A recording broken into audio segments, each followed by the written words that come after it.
یا بولې صاحبانو صحیح مذهب نه زمونږ څه مراد د اسلام باطل مذاهب دا څومره دي ولې باطل دی هغوی د هغوی د باطل والي یو منټ صبر مخکې مده د هغې د باطل والي ګڼ وجې دي یو هغوی څه شی د شرک قایل دي هندوان د څه شی دي د تثلیث قایل دي که نه دي برهما وشنو شیو دغه شانته کې عیسایان د تثلیث قایل دي که نه دي یهودیان ځان د ټولو ته بني اسرائیل ته د خدای بچي وي ابناء الله ځان ته وایي د هغه یو دهري سوال کړی وي دوی کله ویل چې عزیر علیه السلام د خدای زوی دی معیار ته خو ښه ساده سړی دا خو ټول ځان ته د خدای بچي وایي باقاعده بایبل کې لیکلي دي موسی علیہ السلام ته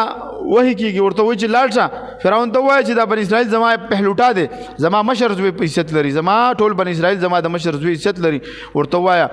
فرعون ته وایي زما بچي پرېږده ګینې سرمن به دې وباسم داسې ګڼ یعقوب علیه السلام ته د خدای زوی وایي هغه ته سلیمان علیه السلام ته د خدای زوی وایي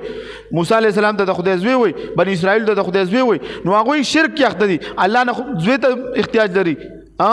لم یلد ولم یولد دی که نه چاره پیدا دی نو دا احتیاج خو زما ستا دی اولاد ته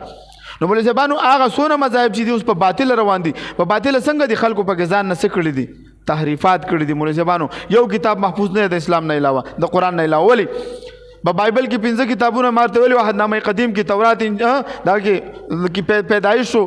او اخبار شو خروج شو استثناء او ګنتی دا وایي موسی علیه السلام لیکلي څنګه موسی علیه السلام لیکلي چې موسی علیه السلام پکې خپل لیکلم کړي دي د موسی علیه السلام د مرګ واقعه پکې ذکر ده دا موسی علیه السلام به داسې کتاب لیکي چې خپل واقع پکې لا به 10 کاله وروسته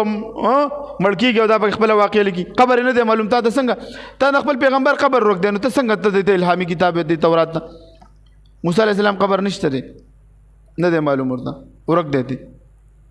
دغه شانته کې عیسایانو ته راشه د دې چې د عهدنامه جدید کې څلور کتابونه مارته ویلي متا دی یوحنا دی لوقا مرقس دې څلور ته وایي دا د عیسی علیه السلام انجیل دی دا خو د دوی ته ولې بیا ورته دا نوم بدل که ورته دا د عیسی انجیل دی مرتا ته وران که یوحنا ته وران که لوقا ته وران که مرقس ته وران که دا څه شی دی دا عیسائی انجیل دی نو ستا خو د عیسی علیه السلام په نوم باندې انجیل نشته دی قرآن چې څنګه نازل شوی دا قشانته کې محفوظ دی نو د مذهب نه مراد څه شی دی مولوي صاحبانو زموږ حق مذهب دی چې هغه اسلام دی